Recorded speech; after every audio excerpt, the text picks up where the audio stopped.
Hello, मैं आप लोगों के लिए कुछ छोटी-छोटी ऐसी टिप लाई हूँ जिससे आप अपने घर में धन प्राप्त कर सकते हैं। अगर आज के समय में सभी लोगों को पैसे की बहुत तंगी है, जिसकी वजह से आज के भागम-भाग के दौर में लोग आगे नहीं बढ़ पाते हैं क्योंकि एक दूसरे के परेशानियों को उलझने में ही लोग परेशान हो जाते हैं। तो मैं आप लोगों को कुछ ऐसी बातें बताने जा रही हूँ जिससे कि आपको आपके घर में संतुष्टि और बरकत होने लगेगी। तो मैं चलिए वीडियो शुरू करती हूँ। तो घर में सुबह 5 बजे औरतों को उठ जाना चाहिए। अगर सुबह 5 बजे उठ कर के औरतों को अपने घर के मेन गेट को खोल देना चाहिए। मेन गेट को खोलने के बाद अपने घर की साफ़ सफाई करनी चाहिए, मेन गेट की साफ़ सफाई करनी चाहिए।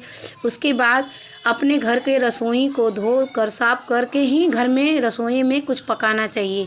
बिना रसोई को धोए घर में कुछ भी नहीं पकाना चाहिए क्योंकि ये दरिद्रता की निशानी होती है। जब हम घर में नहा धोकर घर में जब भोजन बनाते हैं तो वो भोजन भगवान को भी चढ़ाना चाहिए।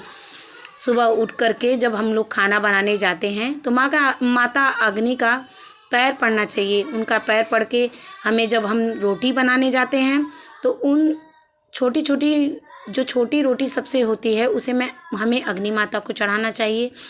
और जो दूसरी रोटी बनाई जाती है उसे गाय माता को देना चाहिए।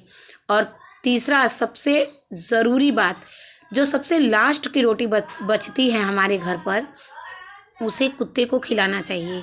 कुत्ते को खिलाने से हमारे घर का जितना भी बला है उस बला को वो कुत्ता ले जाता है। और अब हाँ, ये एक बात याद रखिए, कुत्ते को अपने घर के कुत्ते को ना खिलाएं ये रोटी, क्योंकि अपने घर के कुत्ते को आप पालते हो पोसते हो। अगर घर की ऐसी कोई बला हो गई जो आपके कुत्ते पे पड़ जाएगी तो वो भारी पड़ सकता है आपके लिए। तो ये याद रखें कि ये रोटी लास्ट वाली जो आपको खिलानी है उसे कुत्ते को ही खिलानी है।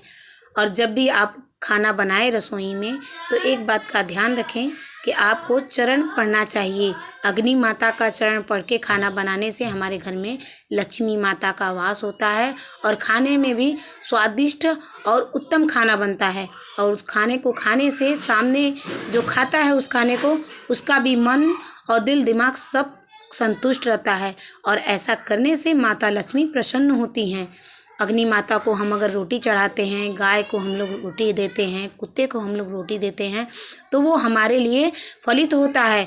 क्योंकि लोग सुने होंगे आप लोग, शास्त्रों में लोग कहते हैं कि पहला रोटी अग्नि माता को चढ़ाना चाहिए और दूसरा गाय माता को, क्योंकि वो जो रोटी गाय माता को हम लोग चढ़ाते हैं हमारे घर के सारे ग्रहों को गाय माता ख़त्म कर देती है।